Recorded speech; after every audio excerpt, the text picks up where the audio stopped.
Olá, eu sou o Fred Afanassenko e novamente aí no seu fone de ouvido ou na sua caixinha de som ou no seu radinho.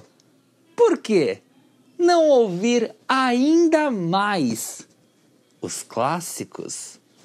Por que não ouvir desta vez os contos dos irmãos Grimm? O primeiro conto chama-se O Ganso de Ouro. É assim. Era uma vez um homem que tinha 3 filhos. O mais novo era chamado de João Bobo. Os outros caçoavam dele e o desprezavam e o mantinham em segundo plano. O filho mais velho ia à floresta para cortar lenha e antes de sair sua mãe lhe deu um bolo gostoso e uma garrafa de vinho para que não sentisse fome nem sede. Na floresta, ele encontrou um velhinho grisalho que lhe desejou um bom dia e pediu: "Me dá um pedaço do bolo que traz no bolso e me deixa beber um gole do seu vinho. Estou com muita fome e muita sede." Mas o filho esperto respondeu: "Se lhe der um pouco do meu bolo e do meu vinho, não terei o suficiente para mim. Vá embora." Ele deixou o homem parado ali e continuou seu caminho. Mas não estava trabalhando há muito tempo, cortando uma árvore, quando fez um movimento em falso e enterrou o machado no próprio braço, sendo obrigado a voltar para casa para enfaixá-lo. Ora, isso não tinha sido acidente, fora obra do homenzinho grisalho. O segundo filho teve então de entrar na floresta para cortar lenha, e como acontecera com o mais velho, a mãe lhe entregou bolo e vinho. E da mesma forma, o homenzinho grisalho o encontrou e lhe pediu um pouco de bolo e de vinho. O segundo filho deu-lhe a mesma resposta sensata: "Se lhe der alguma coisa, sobrará menos para mim. Saia do meu caminho." E prosseguiu. Seu castigo, porém, não demorou muito. Depois de algumas machadadas na árvore, golpeou a própria perna e precisou ser carregado para casa. Então João Bobo pediu: "Me deixe ir cortar a lenha, pai."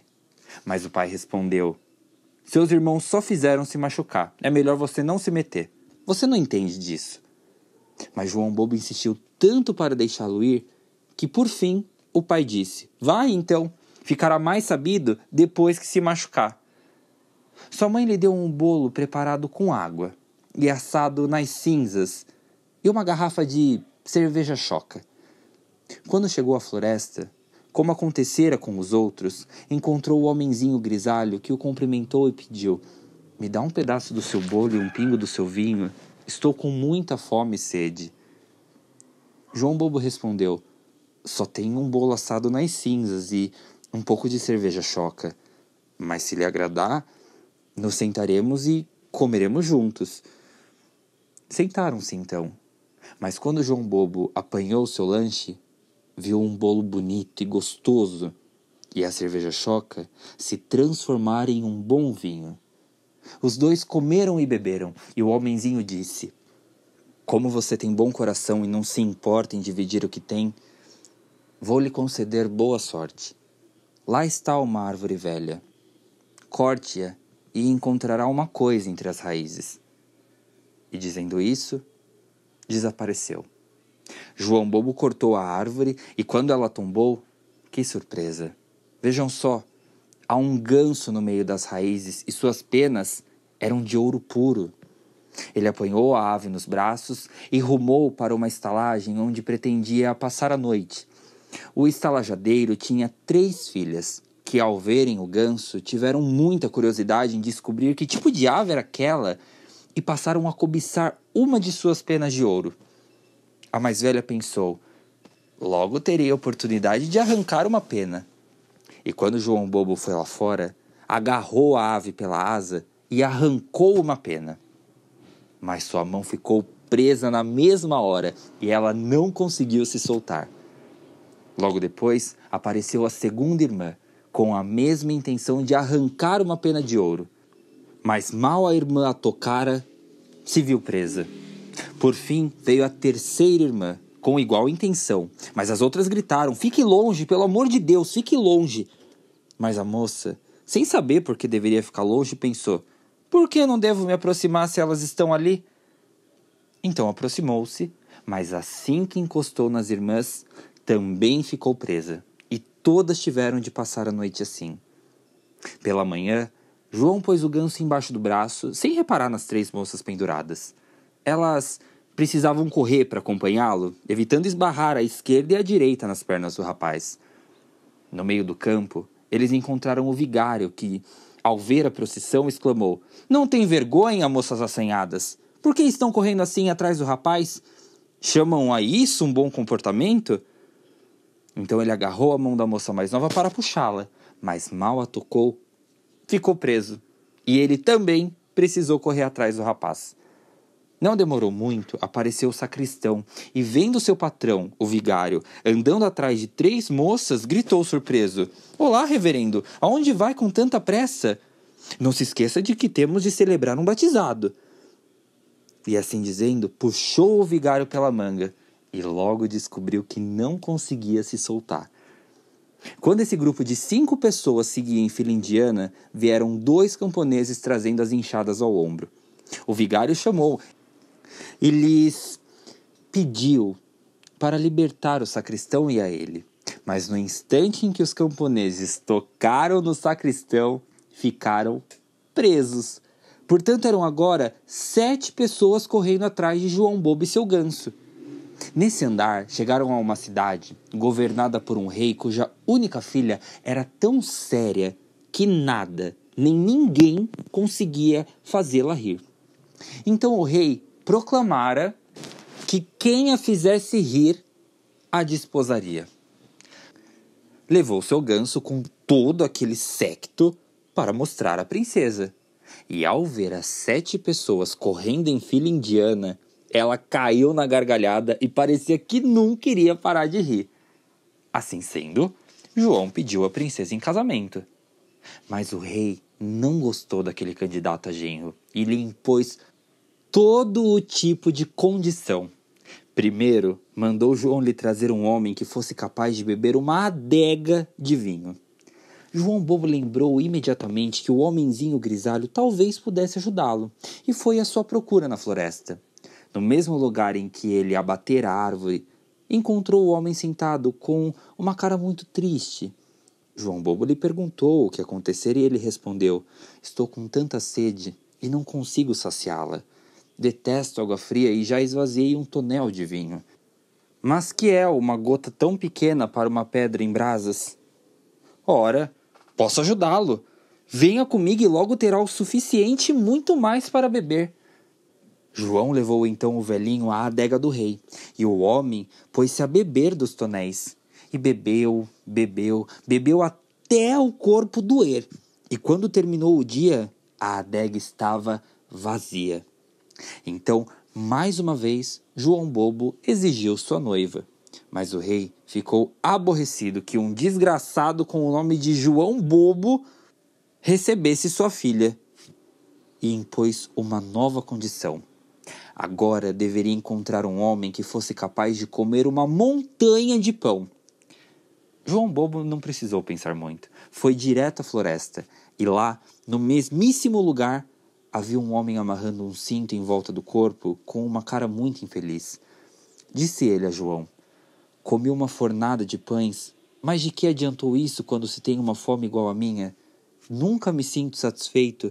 Tenho de apertar o cinto todos os dias para não morrer de fome.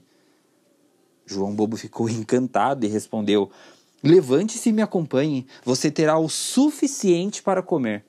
E levou o homem à corte, onde o rei mandara reunir toda a farinha do reino para fazer uma enorme montanha de pão. O homem da floresta se sentou diante dela e pôs-se a comer. E no fim do dia tinha devorado tudo. Então, pela 3ª vez, João Bobo pediu a noiva. Mas, novamente, o rei procurou uma desculpa e exigiu que o rapaz lhe trouxesse um navio que navegasse tanto na terra quanto no mar. Assim que você chegar aqui a bordo, terá minha filha, disse ele. João Bobo foi direto à floresta, e lá estava sentado o homenzinho grisalho, a quem dera seu bolo. Disse o homenzinho: Comi e bebi para você, e agora lhe darei o navio também.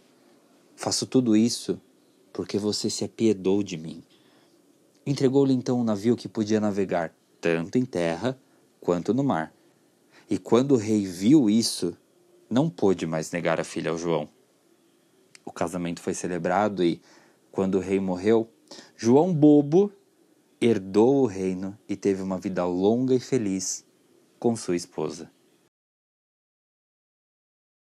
E continuando com as nossas leituras de Os Irmãos Grimm, vamos com o conto Os Três Médicos do Exército. 3 médicos do exército que se consideravam mestres em sua arte viajavam pelo mundo e chegaram a uma estalagem onde quiseram passar a noite. Estamos correndo o mundo e praticando nossa arte. Mostrem-me o que sabem fazer, disse o estalajadeiro. Então o primeiro disse que era capaz de cortar a sua mão e tornar a juntá-la ao braço na manhã seguinte. O segundo disse que podia extrair seu coração e recolocá-lo no lugar na manhã seguinte. O terceiro disse que podia extrair seus olhos e repô-los nas órbitas na manhã seguinte. Muito bem, disse o estalajadeiro. Se são capazes disso, então aprenderam tudo. Os cirurgiões, no entanto, possuíam um bálsamo com que se besuntavam e uniam as partes separadas, do qual sempre levavam um frasquinho. Cortaram então a mão e retiraram o coração e os olhos de seus corpos, conforme disseram que eram capazes de fazer. Puseram as partes em um prato e entregaram-no ao estalajadeiro. O homem mandou uma criada guardar os órgãos em um armário e cuidar bem deles. A moça, porém, tinha um namorado secreto que era soldado. Quando o estalajadeiro, os 3 cirurgiões e todos na casa foram dormir, veio o soldado e quis comer alguma coisa. A moça abriu o armário e lhe trouxe um pouco de comida, mas, apaixonada, se esqueceu de fechar a porta do armário. Sentou-se à mesa com o namorado e conversaram sem parar. Enquanto a criada estava ali, feliz da vida, sem pensar no azar, um gato entrou sorrateiro, encontrou a porta do armário aberta, apanhou a mão, o coração e os olhos dos 3 cirurgiões do exército e fugiu com a comida. Quando o soldado terminou de jantar, a moça tirou a mesa e foi fechar o armário. Viu que o prato que o estalajadeiro lhe dera para guardar estava vazio. Disse assustado ao namorado: "Ah, que infelicidade a minha! O que farei? A mão desapareceu e também o coração e os olhos. Que será de mim amanhã cedo?"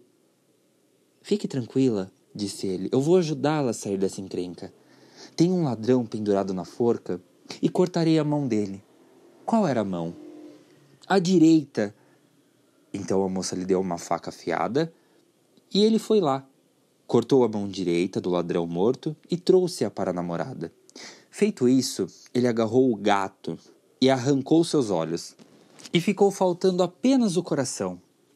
"Você não andou abatendo porcos e não os deixou no porão?" perguntou ele. "Andei." "Ótimo", disse o soldado, e foi ao porão para apanhar um coração de porco. A moça colocou tudo no prato e guardou no armário. E quando o soldado se despediu, ela foi se deitar, sem fazer barulho. Pela manhã, quando os cirurgiões do exército se levantaram, pediram à moça para ir buscar o prato em que estavam a mão, o coração e os olhos. Então ela apanhou-os no armário e o primeiro cirurgião encaixou a mão do ladrão, untou-a com o bálsamo e ela se uniu imediatamente ao seu braço. O segundo apanhou os olhos do gato e encaixou-os no rosto. O terceiro recolocou o coração do porco, onde antes estivera o seu. O estalajadeiro ficou admirado com tanta arte e disse que nunca vira ninguém fazer igual e que louvaria sua habilidade e os recomendaria a todos. Então eles pagaram a conta e partiram. Enquanto viajavam, o cirurgião com o coração do porco não conseguia acompanhar os companheiros e sempre que via um canto, corria para lá e fossava a terra com o nariz, como fazem os porcos. Os outros 2 tentavam segurá-lo pelas pontas do fraque, mas não adiantava. Ele se desvencilhava e corria para onde havia mais sujeira. O segundo também se comportava de modo estranho, esfregava os olhos e dizia aos outros: companheiros, o que está acontecendo? Não enxergo direito. Será que um de vocês pode me guiar para eu não cair? Com dificuldade, prosseguiram até o anoitecer, quando chegaram a outra estalagem. Foram para o bar juntos, e a uma mesa no canto da sala sentava-se um homem rico, contando o seu dinheiro. O cirurgião, com a mão de ladrão, ficou a rodeá-lo. Fez 2 vezes um movimento rápido com o braço e, finalmente, quando o estranho se virou, avançou no monte de dinheiro, encheu a mão de moedas e embolsou-as.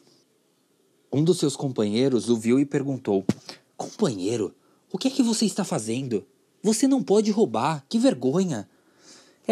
Exclamou ele em resposta, mas como posso me controlar? Minha mão comicha e eu sou forçado a roubar coisas quer queira, quer não.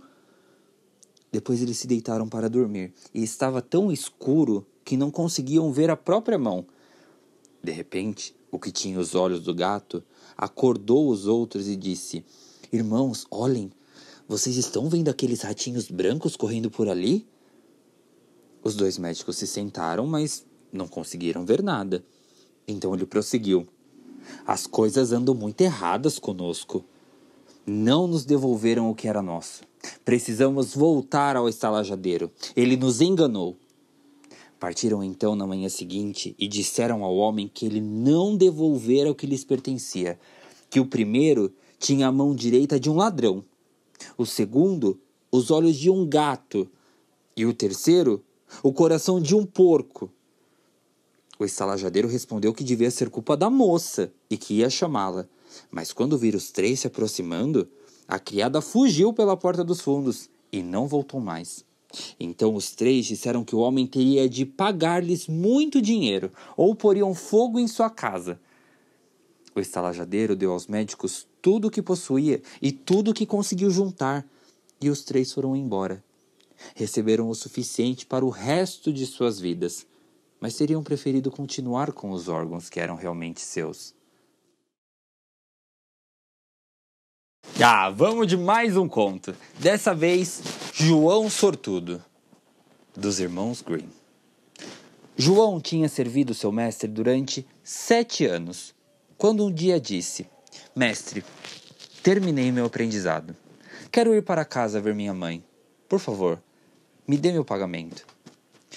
Você me serviu bem e fielmente, e assim como foi o serviço, será o pagamento, respondeu o mestre, e deu-lhe um pedaço de ouro do tamanho de sua cabeça.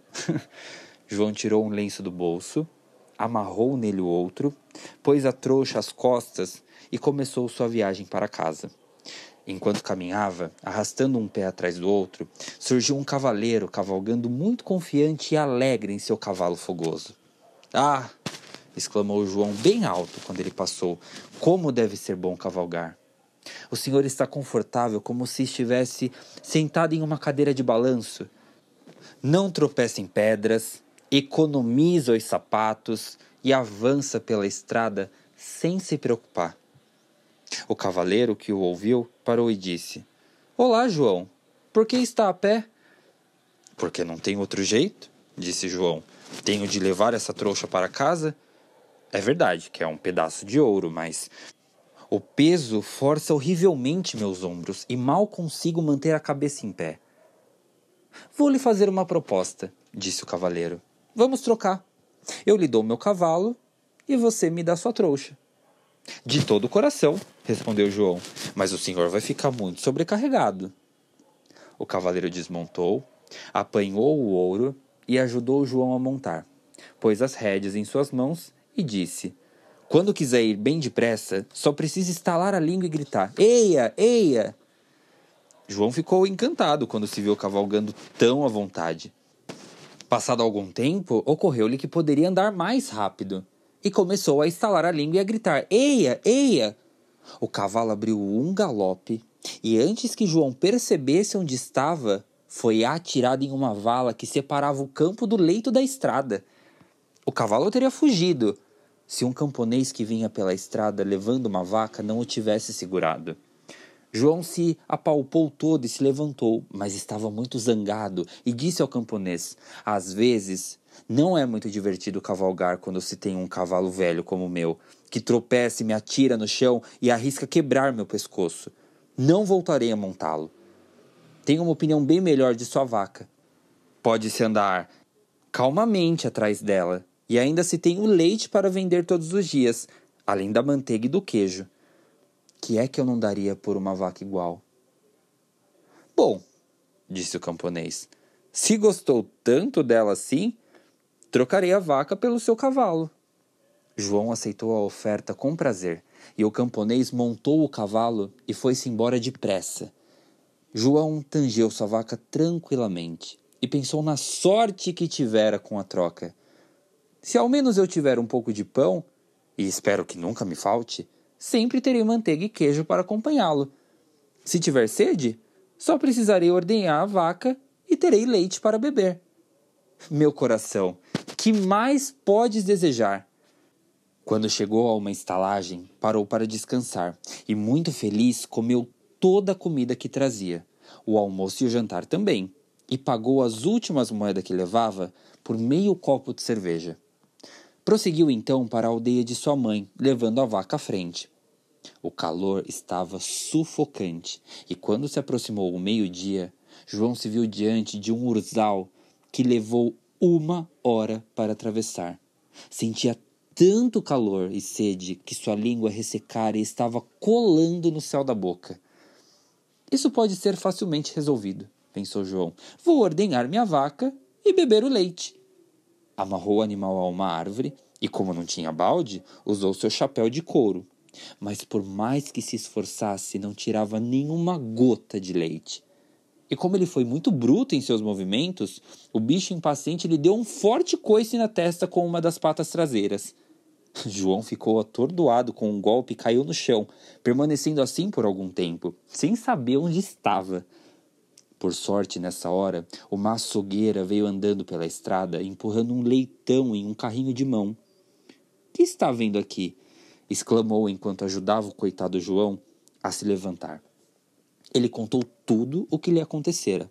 A açougueira lhe deu uma garrafa e disse: Tome, beba um gole, vai lhe fazer bem. Imagino que a vaca não possa dar leite. Deve estar velha demais e não serve para nada a não ser para carregar fardos ou para ser vendida ao açougue. Minha nossa, disse João alisando os cabelos. Ora, quem teria pensado uma coisa dessas? Matar o animal está muito bem, mas que tipo de carne daria? Da minha parte, não gosto de carne de vaca. Não é bastante suculenta. Agora, se tivesse um leitãozinho como esse, o sabor seria muito melhor. E as salsichas? Escute, João, disse a açougueira. Para você, eu farei a troca e lhe darei o leitão pela vaca. Deus lhe pague por sua amizade, disse João, entregando a vaca enquanto a açougueira desamarrava o leitão e lhe passava a corda com que o conduzia pela mão. João seguiu seu caminho, pensando como tudo estava dando certo para ele. Mas quando lhe acontecia uma coisa ruim, imediatamente surgia uma compensação. Pouco depois, encontrou um rapaz levando um belo ganso branco embaixo do braço. Eles pararam para conversar e João começou a contar como tinha sorte e que trocas vantajosas fizera. O rapaz disse que estava levando o ganso para uma festa cristã. Apalpe só para você ver, disse ele, erguendo a ave pelas asas. Sinta como é pesado. É verdade que estiveram a engordá-lo durante 8 semanas. Quem comer este ganso assado terá de enxugar a gordura dos cantos da boca. Com certeza, respondeu João, sentindo o peso do ganso na mão. Mas o meu porco também não é nenhum peso-pluma. Então o rapaz olhou cautelosamente de um lado para o outro e sacudiu a cabeça. Escute aqui, começou ele. Acho que as coisas não estão muito legais com o seu porco. Acabaram de roubar de um chiqueiro na aldeia de onde venho. Receio que seja o mesmo que você está levando. Mandaram gente procurá-lo e seria ruim se o encontrassem com você. O mínimo que fariam era tirá-lo na cadeia. Ao ouvir isso, o pobre João sentiu muito medo. Ai, minha nossa! Ai, minha nossa! Exclamou. Me ajude a sair dessa encrenca. Você conhece melhor as coisas por aqui. Leve o meu porco e me dê o seu ganso. Bom, vou me arriscar um pouco se eu fizer isso. Mas não vou contribuir para piorar sua situação. Dizendo isso, pegou a corda e ligeirinho levou o porco pela estrada. E o honesto João, aliviado do problema, continuou a caminhar com o ganso embaixo do braço. Quando penso no que tem me acontecido, comentou com seus botões, não resta dúvida que fiz o melhor negócio. Primeiro, tenho o delicioso ganso assado. Depois, a gordura que vai derreter durante o seu preparo e vai nos abastecer de gordura de ganso no mínimo por 3 meses. E por último, tem as belas penas brancas com que encherei o meu travesseiro e assim não precisarei ser ninado para dormir. Minha mãe vai ficar satisfeitíssima. Quando passou pela última aldeia, encontrou um amolador de facas com sua carrocinha, cantando para a roda de amolar que produzia um zumbido alegre. Tesouras e facas afio a contento, e penduro a capa para me guardar do vento. João parou para observá-lo e por fim disse-lhe, você deve ter uma boa freguesia para estar tão alegre com seu ofício. Tenho, respondeu o afiador. O trabalho que fazemos com nossas mãos é a base da fortuna. Um bom afiador encontra dinheiro sempre que leve a mão ao bolso. Mas onde foi que comprou esse belo ganso? Não o comprei. Troquei-o pelo meu leitão. E o leitão? Ah, troquei-o pela minha vaca. E a vaca? Troquei-a por um cavalo. E o cavalo? Dei por ele um pedaço de ouro do tamanho da minha cabeça. E o ouro? Ah, foi o meu pagamento por 7 anos de serviço. Sem dúvida tem sabido fazer negócios, disse o afiador. Agora, se você pudesse ouvir o dinheiro tilintando nos bolsos enquanto se levanta pela manhã, teria realmente feito a sua fortuna. E como poderia conseguir isso? Perguntou João. Você poderia ser afiador como eu. Não seria necessário nada além de uma pedra de amolar. Todo o resto virá às suas mãos. Tenho aqui uma que, é verdade, está um pouco estragada, mas você não me pagará nada por ela, a não ser o seu ganso. Quer? Como pode me fazer uma pergunta dessas? Disse João. Ora, seria a pessoa mais feliz do mundo. Se puder ter dinheiro toda vez que levar a mão ao bolso, com que mais eu teria de me preocupar? Então João entregou o ganso e apanhou a pedra de amolar em troca.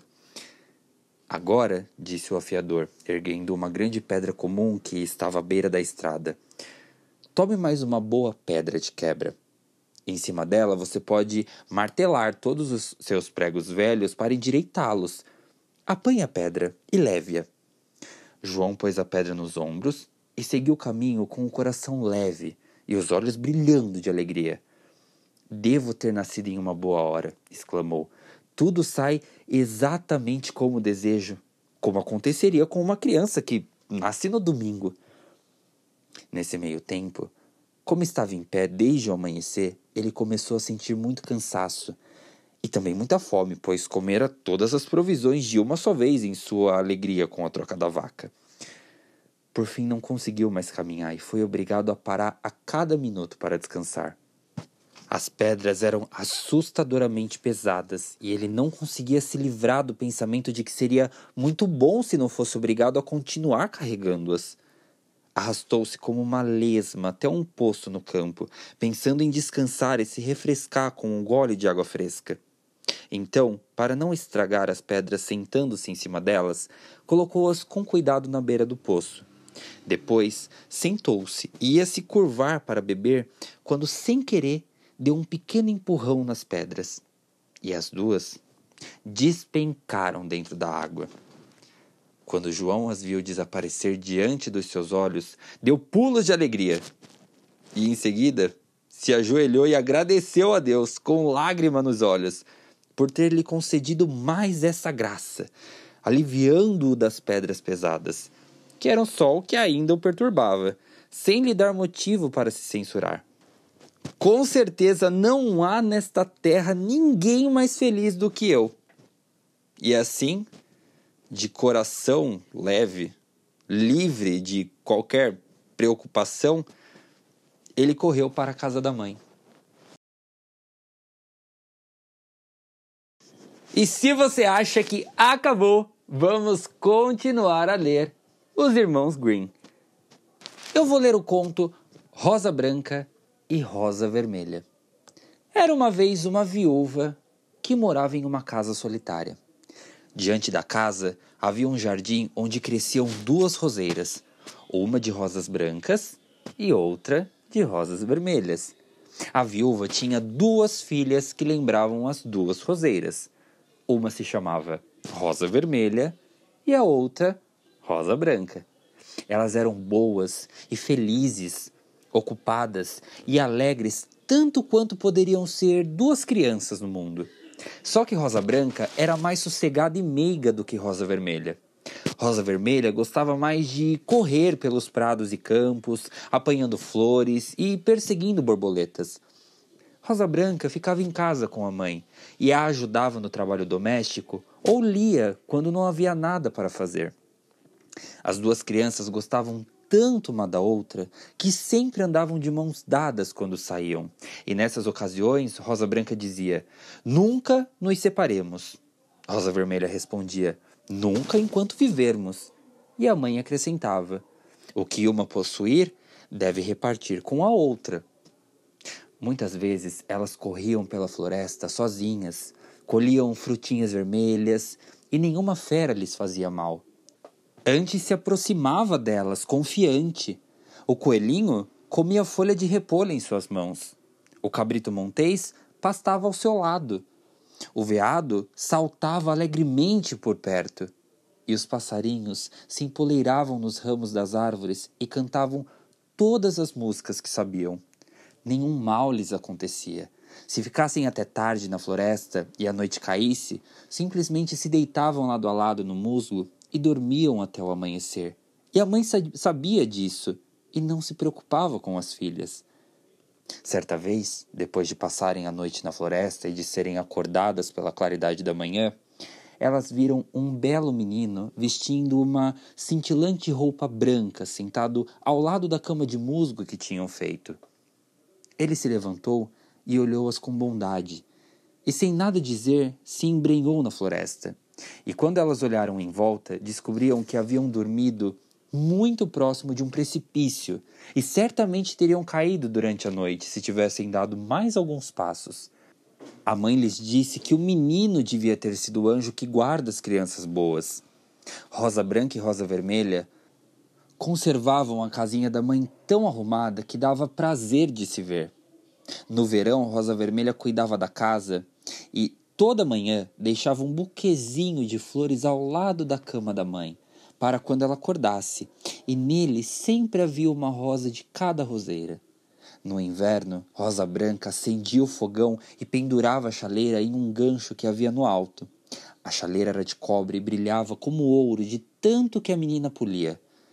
À noite, quando caía a neve, a mãe dizia: "Rosa Branca, vai trancar a porta." E em seguida se sentavam junto ao fogão. A mãe apanhava os óculos e lia em voz alta um grosso livro. E as 2 meninas escutavam sentadas e fiando. Perto delas deitava-se um cordeiro no chão. E atrás, em um poleiro, encarrapitava-se uma pomba branca com a cabeça metida sob a asa. Certa noite, quando estavam sentadas em aconchego, ouviram uma batida na porta como se alguém pedisse para entrar. A mãe disse: "Rosa Vermelha, depressa, vai abrir a porta. Deve ser um viajante procurando abrigo." Rosa Vermelha destrancou a porta, pensando que fosse algum coitado. Mas não era. Era um urso que enfiou sua enorme cabeça preta pela porta. Rosa Vermelha gritou e pulou para trás. O cordeiro baliu. A pomba esvoaçou e Rosa Branca se escondeu atrás da cama da mãe. Mas o urso começou a falar: "Não tenham medo, não farei mal a vocês. Estou semi-congelado e só quero me aquecer um pouco junto ao seu fogão." "Pobre urso", disse a mãe, "deite-se junto ao fogão, mas tenha cuidado para não queimar o pelo." Em seguida chamou: "Rosa Branca, Rosa Vermelha, saiam, o urso não fará mal a vocês, está bem intencionado." Então as duas reapareceram e aos poucos o cordeiro e a pomba se reaproximaram e perderam o medo do animal. O urso pediu: venham, meninas, espanem um pouco a neve no meu pelo. Então elas trouxeram uma vassoura e limparam o pelo do urso. E ele se esticou ao lado do fogão e grunhiu satisfeito. Não demorou muito, as meninas se sentiram mais à vontade e começaram a brincar com o desajeitado hóspede. Puxavam seu pelo com as mãos, apoiavam os pés em suas costas e o faziam rolar. Apanhavam uma vara de aveleira e lhe batiam, e quando ele rosnava, as meninas davam risada. Mas o urso aceitou tudo de boa vontade. Somente quando elas foram mais brutas, ele disse: crianças, crianças, poupem minha vida. Rosa branca, rosa vermelha, vocês querem matar o seu amor de pancada? Quando chegou a hora de dormir e as crianças foram se deitar, a mãe disse ao urso: você pode ficar deitado aqui junto ao fogão. Assim estará a salvo do frio e do mau tempo. Logo que o dia amanheceu, as duas meninas abriram a porta para o urso e ele saiu pela neve em direção à floresta. Daí em diante, o urso vinha todas as noites à mesma hora. Deitava-se junto ao fogão e deixava as crianças se divertirem com ele o quanto quisessem. E todos se acostumaram tanto com o animal que as portas nunca eram trancadas, até o amigo negro ter chegado. Quando veio a primavera e a paisagem à volta estava verdejante, o urso disse certa manhã à Rosa Branca: agora preciso ir embora, e não poderei voltar durante todo o verão. Aonde vai então, querido urso? Perguntou Rosa Branca. Preciso ir para a floresta, proteger os meus tesouros dos anãos maus. No inverno, quando a terra está congelada, eles são obrigados a permanecer embaixo da terra e não podem chegar à superfície. Mas agora que o sol degelou e aqueceu a terra, eles sobem e saem para espionar e roubar. E tudo em que põem as mãos é levado para suas cavernas e raramente torna a ver a luz do dia. Rosa Branca ficou muito triste que o urso fosse embora. E assim que ela destrancou a porta, ele saiu apressado. Mas seu pelo agarrou na trâmela e um pedacinho se soltou. Rosa Branca pensou ter visto um brilho de ouro pelo rasgo. Mas ela não teve muita certeza. O urso saiu correndo e logo desapareceu entre as árvores. Algum tempo depois, a mãe mandou as meninas à floresta apanharem lenha para o fogão. Ali encontraram uma grande árvore que tombara no chão, e próximo ao tronco havia alguma coisa que saltava para frente e para trás na relva, e as meninas não conseguiram distinguir o que era. Quando chegaram mais perto, viram que era um anão com a cara velha e enrugada, e barbas muito brancas com 1 metro de comprimento. A ponta da barba prendera em uma fenda da árvore, e o homenzinho pulava para lá e para cá como um cachorro amarrado a uma corda e não sabia o que fazer. Ele encarou as meninas com olhos faiscantes e exclamou: por que estão paradas aí? Será que não podem vir me ajudar? Ora, homenzinho, que pretendia fazer aí? Perguntou Rosa Vermelha. Sua pateta abelhuda, respondeu o anão. Eu ia rachar a árvore, é claro, para ter um pouco de lenha para cozinhar. A comida de que precisamos queima depressa com esses troncos grossos. Não comemos tanto quanto vocês, que são esganados. Eu tinha acabado de cravar o machado com firmeza e tudo estava correndo a contento, mas a danada da madeira é lisa demais e de repente a madeira lascou e saltou, e o corte se fechou tão depressa que não pude livrar as minhas belas barbas brancas. Então agora está tão presa que não consigo puxá-la, e suas tolinhas de cara lisa e branca ficam rindo. Ai, como vocês são detestáveis! As meninas se esforçaram o máximo, mas não conseguiram livrar a barba que estava tão firmemente presa. Vou depressa buscar alguém, disse Rosa Vermelha. Sua pateta insensível, vociferou o anão. Por que deveria ir buscar alguém? Vocês duas já são demais para mim. Não consegue pensar em nada melhor? Não seja impaciente, disse Rosa Branca. Eu o ajudarei. E tirou a tesoura do bolso e cortou a ponta da barba. Assim que o anão se viu livre, agarrou um saco cheio de ouro que estava entre as raízes da árvore e levantou-o resmungando. Que gente desajeitada! Cortaram um pedaço da minha bela barba. Má sorte as acompanhe. E dizendo isso, Atirou o saco às costas e se afastou sem olhar nenhuma vez para as meninas. Algum tempo depois, Rosa Branca e Rosa Vermelha foram pescar. Quando se aproximaram do regato, viram uma coisa que lembrava um grande gafanhoto pulando em direção à água, como se fosse mergulhar. Elas correram e verificaram que era o anão. "Aonde você está indo?" perguntou Rosa Vermelha. "Com certeza não quer entrar na água." "Não sou tão estúpido assim!" exclamou o anão. "Vocês não estão vendo que eu tenho um danado de um peixe me puxando para dentro da água?" O homenzinho estivera sentado ali pescando e, desventuradamente, o vento enrolou sua barba na linha no momento exato em que um peixão mordeu a isca. O homenzinho franzino não tinha tido forças para tirá-lo da água, e o peixe estava levando a melhor, puxando o anão para a beira do rio. Ele se segurava nos juncos e na folhagem, mas não estava adiantando muito. Via-se forçado a acompanhar os movimentos do peixe e corria sério risco de ser arrastado para dentro da água. As meninas chegaram bem a tempo. Elas o seguraram com firmeza e tentaram soltar sua barba da linha de pescar, mas foi em vão. A barba e a linha estavam muito embaraçadas. Não restava nada a fazer senão apanhar a tesoura e cortar a barba, reduzindo-a em mais um pedacinho. Quando o anão viu isso, berrou: "Vocês chamam isso de civilidade, seus cogumelos? Desfigurar o rosto de alguém desse jeito? Não bastou cortar a ponta da minha barba? Agora me cortar a maior parte dela? Não posso nem deixar o meu povo me ver. Eu gostaria que tivessem feito vocês correrem até gastar as solas dos sapatos." Pegou então um saco de pérolas que estava entre os juncos e, sem dizer mais uma palavra, arrastou-o e desapareceu atrás de uma pedra. Aconteceu que, pouco tempo depois, a mãe mandou as duas meninas à cidade comprar agulhas e linhas, rendas e fitas.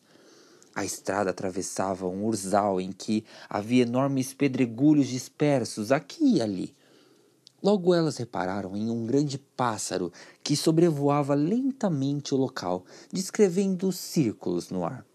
O pássaro veio voando cada vez mais baixo e, por fim, pousou em uma pedra não muito distante. Em seguida, elas ouviram um grito de terror. As meninas acorreram e viram horrorizadas que a águia agarrara seu velho amigo, o anão, e ia levando-o pelos ares. As meninas, cheias de pena, na mesma hora seguraram o homenzinho com firmeza e o puxaram para livrá-lo das garras da águia, que, por fim, largou sua presa. Assim que o anão se recuperou do susto inicial, gritou com voz esganiçada: "Não poderiam ter feito isso com mais cuidado? Puxaram o meu paletó marrom com tanta força que o deixaram todo rasgado e cheio de buracos, suas criaturas inúteis, desajeitadas." Dizendo isso, ele levantou um saco de pedras preciosas e fugiu outra vez para baixo de uma pedra que dava acesso à sua toca. As meninas, que a essa altura já estavam acostumadas com a sua ingratidão, prosseguiram e fizeram as compras que precisavam na cidade. Quando tornaram a atravessar o urzal a caminho de casa, elas surpreenderam um anão que estava esvaziando um saco de pedras preciosas em um lugar limpo de mato, sem pensar que alguém pudesse aparecer ali tão tarde. O sol poente iluminou as pedras brilhantes. Elas cintilavam e faiscavam e eram multicoloridas e tão bonitas que as meninas pararam para admirá-las. "Por que estão paradas aí, boquiabertas?" exclamou o anão, e seu rosto muito pálido ficou acobreado de raiva. Ele ia continuar a vociferar quando ouviram um forte rosnado, e um urso negro saiu trotando da floresta em direção aos três. O anão pulou assustado, mas não conseguiu alcançar sua toca porque o urso já estava próximo. Então, aterrorizado, ele gritou: "Meu caro senhor urso, poupe a minha vida e lhe darei todos os meus tesouros. Olha as belas pedras preciosas aí no chão. Conceda minha vida. Para que quer um sujeitinho magricela como eu? O senhor nem sentiria meu corpo entre seus dentes. Vamos, leve essas duas meninas malvadas. São um petisco mais tenro para o senhor, gordas como codornas. Tenha misericórdia. Coma as duas." O urso não deu atenção ao que ele dizia. aplicou-lhe uma única patada no malandro, que não se mexeu mais. As meninas tinham fugido, mas o urso as chamou. Rosa Branca e Rosa Vermelha, não tenham medo. Esperem, vou acompanhá-las. Elas reconheceram aquela voz e o aguardaram, e quando ele as alcançou, inesperadamente, sua pele caiu e surgiu um belo jovem, todo vestido de dourado. Sou filho de um rei, disse, e fui enfeitiçado por esse anão malvado que roubou os meus tesouros. Tive que vagar pela floresta como um urso selvagem até que sua morte me devolvesse a liberdade. Agora ele recebeu o castigo que bem merecia. Rosa Branca casou-se com ele, e Rosa Vermelha com seu irmão, e juntos dividiram o grande tesouro que o anão guardara em sua toca. A velha mãe viveu em paz e feliz com suas filhas por muitos anos. Ela levou com ela as 2 roseiras que plantou diante de sua janela, e todo ano elas se cobriam com as mais belas rosas, vermelhas e brancas. E esses foram os contos dos irmãos Grimm.